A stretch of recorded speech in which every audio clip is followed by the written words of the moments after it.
ओम शांति। आज 2 दिसंबर 2023। बाबा कहते, मीठे बच्चे, समय प्रति समय ज्ञान सागर के पास आओ। ज्ञान रत्नों का बखर भर कर फिर बाहर जाकर डिलीवरी करो। विचार सागर मंथन कर सेवा में लग जाओ। प्रश्न, सबसे अच्छा पुरुषार्थ कौन सा है? बाप को कौन से बच्चे प्यारे लगते हैं? उत्तर, किसी का भी जीवन बनाना यह बहुत अच्छा पुरुषार्थ है। बच्चों को इसी पुरुषार्थ में लग जाना चाहिए। कभी अगर कोई भूल हो जाती है तो उसके बदले में खूब सर्विस करो, नहीं तो वह भूल दिल को खाती रहेगी। बाप को ज्ञानी और योगी बच्चे ही बहुत प्यारे लगते हैं। गीत जो पिया के साथ है। ओम शांति। बच्चे समझ सकते हैं कि सन्मुख मुरली सुनना व टेप में सुनना व कागज पर पढ़ने में फ़र्क जरूर है। गीत में भी कहते हैं, जो पिया के साथ है उनके लिए ज्ञान की बरसात तो सबके लिए है, परंतु साथ में रहने से बाप के एक्सप्रेशन को समझने, भिन्न भिन्न डायरेक्शन को जानने का बहुत फायदा होता है। परंतु ऐसे भी नहीं किसी को बैठ जाना है। बखर भरा और जाकर सर्विस की, फिर आया बखर भरने। मनुष्य सामान खरीद करने जाते हैं बेचने के लिए, बेचकर फिर सामान लेने आते हैं। यह भी ज्ञान रत्नों का बखर है। बखर लेने वाले तो आएंगे ना, कोई डिलीवरी नहीं करते हैं, पुरानी बखर पर ही रहते हैं, नया लेने नहीं चाहते हैं। ऐसे भी बेसमझ है। मनुष्य तीर्थों पर जाते हैं, तीर्थ तो नहीं आएंगे ना, क्योंकि वो तो जड़ चित्र हैं। इन बातों को बच्चे ही जानते हैं, मनुष्यों तो कुछ भी नहीं जानते। बहुत बड़े बड़े गुरु लोग श्री श्री महामंडलेश्वर आदि जिज्ञासियों को तीर्थ पर ले जाते हैं। त्रिवेणी पर कितने जाते हैं, नदी पर जाकर दान करने को पुण्य समझते हैं। यहाँ भक्ति की तो बात ही नहीं, यहाँ तो बाप के पास आना है तो बच्चों को समझकर फिर समझाना है। प्रदर्शनी में भी मनुष्यों को समझाना है। ये तो 84 जन्मों का चक्र लगाते हैं। ये तो बच्चे जानते हैं, सब नहीं लगाते। इसमें समझाने की बड़ी युक्ति चाहिए। इस चक्र में ही मनुष्य मूझते हैं। झाड़ का तो किसी को पता ही नहीं है। शास्त्र में भी चक्र दिखाते हैं, कल्प की आयु चक्र से निकालते हैं। चक्र में ही रोला है, हम तो पूरा चक्र लगाते हैं। 84 जन्म लेते हैं। बाकी इस्लामी बौद्धि आदि वो तो बाद में आते हैं। हम कैसे उस चक्र से सतो रोजो तमो में पास करते हैं, वो गोले में दिखाया हुआ है। बाकी और जो आते हैं इस्लामी बौद्धि आदि, उनका कैसे दिखावे, वो भी तो सतो रोजो तमो में आते हैं। हम अपना विराट रूप भी दिखाते हैं। सतयुग से लेकर कलयुग तक पूरा राउंड ले आते हैं। चोटी है ब्राह्मणों की, फिर मुख को सतयुग में, बाहों को त्रेता में, पेट को द्वापर में, फिर टांगों को लास्ट में खड़ा करे। अपना तो विराट रूप दिखावे, बाकी अन्य धर्म वालों का कैसे दिखाए, उसे भी शुरू करे। तो पहले सतो प्रधान, फिर सतो रजो तमो। तो इससे सिद्ध हो जाएगा कि कभी भी कोई निर्वाण में नहीं गया है। उनको तो इस चक्र में आना ही है। हर एक को सतो रजो तमो में आना ही है। इब्राहिम, बुद्ध, क्राइस्ट आदि भी तो मनुष्य थे। रात में बाबा को बहुत ख्याल चलता है। ख्यालत में फिर नींद का नशा उड़ जाता है, नींद फीट जाती है। समझाने की बड़ी अच्छी युक्ति चाहिए। उनका भी विराट रूप बनाना पड़े, उनका भी पैर पिछाड़ी में ले जाए, फिर लिखत में समझाए। बच्चों को समझाना है क्राइस्ट जब आते हैं उनको भी सतो रजोतमों से पास करना पड़ता है। सतयुग में तो वो आते नहीं, आना तो बाद में है। कहेंगी क्राइस्ट हेवन में नहीं आएगा, ये तो बना बनाया खेल है। तुम जानते हो क्राइस्ट के आगे भी धर्म में क्राइस्ट के आगे भी धर्म थे, फिर वही रिपीट करना है। ड्रामा का राज समझाना होता है। पहले पहले तो बाप का परिचय देना है, बाप से कैसे सेकंड में वर्षा मिलता है। गाया भी हुआ है सेकंड में जीवन मुक्ति। देखो बाबा के कितने ख्यालत चलते हैं। बाबा का पाठ है विचार सागर मंथन का, गॉडफादरली बर्थराइट, नाउ और नेवर। अक्षर लिखा हुआ है, जीवन मुक्ति अक्षर लिखना है। लिखत क्लियर होगी तो समझाने में सहज होगा।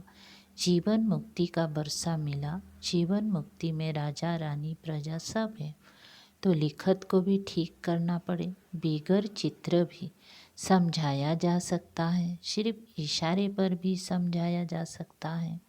ये बाबा है, ये वर्षा है, जो युग युग तो होंगी वो अच्छी रीति समझा सकेंगी। सारा मादार योग पर है, योग से बुद्धि पवित्र होती है, तभी धारणा हो सकती है। इसमें देही अभिमानी अवस्था चाहिए, सब कुछ भूलना पड़े, शरीर को भी भूलना है। बस अब हमको वापिस जाना है, ये दुनिया तो ख़त्म हो जाने वाली है। इस बाबा के लिए तो सहज है, क्योंकि इनका धंधा ही ये है, सारा दिन बुद्धि इसी में लगी हुई है। अच्छा, जो गृहस्थ व्यवहार में रहते हैं उनको तो कर्म करना है, स्थूल कर्म करने से वो बातें भूल जाती हैं, बाबा की याद भूल जाती है। बाबा खुद अपना अनुभव सुनाते हैं। बाबा को याद करता हूँ, बाबा इस रथ को खिला रहे हैं, फिर भूल जाता हूँ तो बाबा विचार करते हैं, जबकि मैं भी भूल जाता हूँ तो इन विचारों को कितनी तकलीफ होती होगी। इस जाट को बढ़ा कैसे सकते होंगे। प्रवृत्ति मार्ग वालों के लिए मुश्किल है, उन्हों को फिर मेहनत करनी पड़े। बाबा समझाते तो सबको है, जो पुरुषार्थ करते होंगे वो रिजल्ट लिख भेज सकते हैं। बाबा जानते हैं बराबर डिफ़िकल्ट है। बाबा कहते हैं रात को मेहनत करो, तुम्हारा थक सारा उतर जाएगा अगर तुम योग युक्त हो। विचार सागर मंथन करते रहेंगे तो बाबा अपना अनुभव बताते हैं। कब और बातों तरफ बुद्धि चली जाती है तो माथा गर्म हो जाता है, फिर उन तूफानों से बुद्धि को निकाल इस विचार सागर मंथन में लग जाता हूँ तो माथा हल्का हो जाता है। माया के तूफान तो अनेक प्रकार के आते हैं, इस तरफ बुद्धि लगाने से वो थकावट सारी उतर जाती है, बुद्धि रिफ्रेश हो जाती है। बाबा की सर्विस में लग जाते हैं तो योग और ज्ञान का मक्खन मिल जाता है। ये बाबा अनुभव बता रहे हैं। बाप तो बच्चों को बताएंगे ना, ऐसे ऐसे होगा, माया के विकल्प आएंगे, बुद्धि को फिर उस तरफ लगा देना चाहिए। चित्र उठाकर उसी पर ख्यालत करना चाहिए तो माया का तूफान उड़ जाए। बाबा जानते हैं कि माया ऐसी है जो याद में रहने नहीं देती, थोड़े हैं जो पूरा याद में रहते हैं, बड़ी बड़ी बातें तो बहुत करते हैं। अगर बाबा की याद में रहे तो बुद्धि क्लियर रहे। याद करने जैसा माखन और कोई है नहीं, परंतु स्थूल बोझ बहुत होने से याद कम हो जाती है। बम्बई में देखो पोप आया, कितनी उनकी महिमा थी, जैसे कि सबका भगवान आया था। ताकत वाले हैं ना। भारतवासियों को अपने धर्म का पता नहीं है, अपना धर्म हिंदू कहते रहते हैं। हिंदू तो कोई धर्म ही नहीं है, कहाँ से आया, कब स्थापन हुआ, किसी को पता नहीं है। तुम्हारे में ज्ञान की उछल आनी चाहिए, शिव शक्तियों को ज्ञान में उछल मारनी चाहिए, उन्होंने तो शक्तियों को शेर पर दिखाया है सारी ज्ञान की बात। पिछाड़ी में जब तुम्हारे में ताकत आएंगी तो साधु संत आदि को भी समझाएंगी। इतना ज्ञान जब बुद्धि में हो तब उछल आ सकती है, जैसे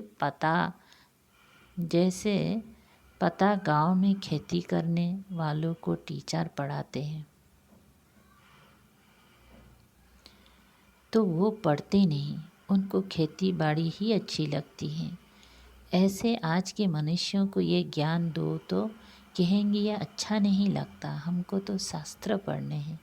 परंतु भगवान साफ कहते हैं जब तब दान पुण्य आदि से अथवा शास्त्र पढ़ने से मेरे को किसी ने नहीं पाया है।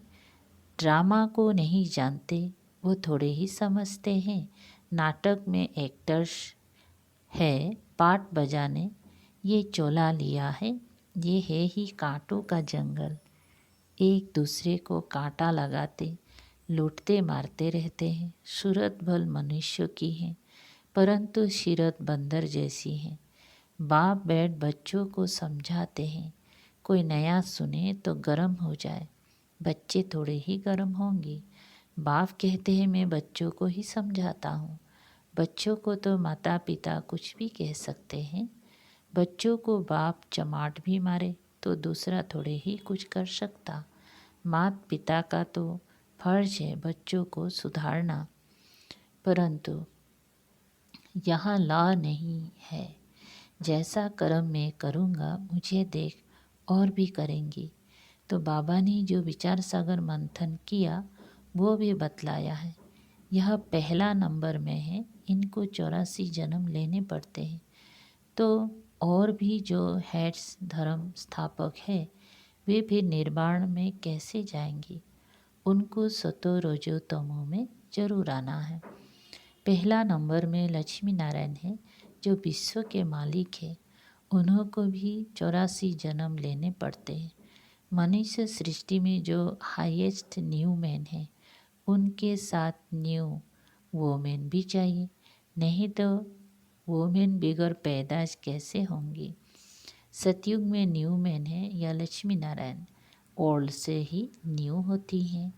ये तो ऑलराउंड पार्ट वाले हैं, बाकी भी सब सतों में तमों में आते हैं। ओल्ड बनते हैं फिर ओल्ड से न्यू हो जाते हैं। जैसे क्राइस्ट पहले न्यू आया फिर ओल्ड बनकर गया फिर न्यू होकर आएगा। अपनी टाइम पर ये बात बड़ी समझने की है। इसमें योग अच्छा चाहिए, पूरा सरेंडर भी चाहिए, तभी बरसे का हकदार बन सके। सरेंडर होगा तो फिर बाबा डायरेक्शन भी दे सकेंगी कि ऐसे ऐसे करो। कोई सरेंडर है फिर कहता हूँ कि व्यवहार में भी रहो तो बुद्धि का मालूम पड़े। व्यवहार में रहते हुए ज्ञान उठाओ, पास होकर दिखाओ। गृहस्थी में नहीं जाना, ब्रह्मचारी होकर रहना तो अच्छा है। बाबा हर एक का हिसाब भी पूछते हैं। मम्मा बाबा की पालना ली है तो फिर कर्ज भी उतारना है तो बल मिलेगा, नहीं तो बाप भी कहेगा कि हमने इतनी मेहनत कर पालना की और हमको छोड़ दिया। हर एक की रग देखनी पड़ती है। फिर डायरेक्शन दिए जाते हैं, समझो इनसे भूल हो जाती है तो बाप उसको अभूल कराए ठीक कर देते हैं। यह भी कदम कदम श्रीमत पर चलते रहते हैं। कब नुकसान हो जाता है तो समझते हैं ड्रामा में था, आगे फिर ऐसी बात होनी नहीं चाहिए। भूल तो अपने दिल को खाती है। भूल की है तो उसकी एवज में फिर बहुत सर्विस में लगना चाहिए, पुरुषार्थ बहुत करना चाहिए। कोई का जीवन बनाना ये है पुरुषार्थ। बाबा कहते हैं मुझे योगी और ज्ञानी सबसे प्यारा है। योग में रहकर भोजन बनाए खिलाए तो बहुत उन्नति हो सकती है। यह शिव बाबा का भंडारा है तो शिव बाबा के बच्चे जरूर ऐसे युग युक्त होंगे। धीरे धीरे अवस्था ऊंची होती है, टाइम जरूर लगता है। हर एक का कर्म बंधन अपना अपना है। कन्याओं पर कोई बोझ नहीं, हाँ बच्चों पर है। बड़े बच्चे हो गए हैं तो माता पिता को बोझ पड़ता है। बाप ने इतना समझाया, इतना समय पालना की है तो उन्हों की पालना करनी पड़े। हिसाब चुकता करना है तो उनकी भी दिल खुश होगी। सपूत बच्चे जो होते हैं वो मुसाफिरी से लौटने पर सब कुछ बाप के आगे रखते हैं। कर्जा उतारना है ना। बहुत समझने की बातें हैं। ऊंच पद पाने वाले ही शेर माफिक उछलते रहेंगे। अच्छा मीठे मीठे शिकल दे बच्चों प्रति माता पिता बाप दादा का याद प्यार और गुड मॉर्निंग। रूहानी बाप की रूहानी बच्चों को नमस्ते। हम रूहानी बच्चों की रूहानी बाप दादा को याद प्यार गुड मॉर्निंग और नमस्ते नमस्ते। सार है एक, योग में रहकर भोजन बनाना है, योग में ही रहकर भोजन खाना और खिलाना है। 2, बाबा ने जो समझाया है उस पर अच्छी रीति विचार सागर मंथन कर युग युग तो हो औरों को भी समझाना है। वरदान, सो परिवर्तन और विश्व परिवर्तन की जिम्मेवारी के ताजधारी सो विश्व राज्य के ताजधारी भव। जैसे बाप के ऊपर प्राप्ति के ऊपर हर एक अपना अधिकार समझते हो, ऐसे सो परिवर्तन और विश्व परिवर्तन दोनों की जिम्मेवारी के ताजधारी बनो, तब विश्व राज्य के ताज अधिकारी बनेंगे। वर्तमान ही भविष्य का आधार है। चेक करो और नॉलेज के दर्पण में देखो कि ब्राह्मण जीवन में पवित्रता का, पढ़ाई और सेवा का डबल ताज है। यदि यहाँ कोई भी ताज अधूरा है तो वहाँ भी छोटे से ताज के अधिकारी बनेंगे। स्लोगन, सदा बाप दादा की छत्र छाया के अंदर रहो तो विघ्न विनाशक बन जाएंगे। ओम शांति। शुक्रिया।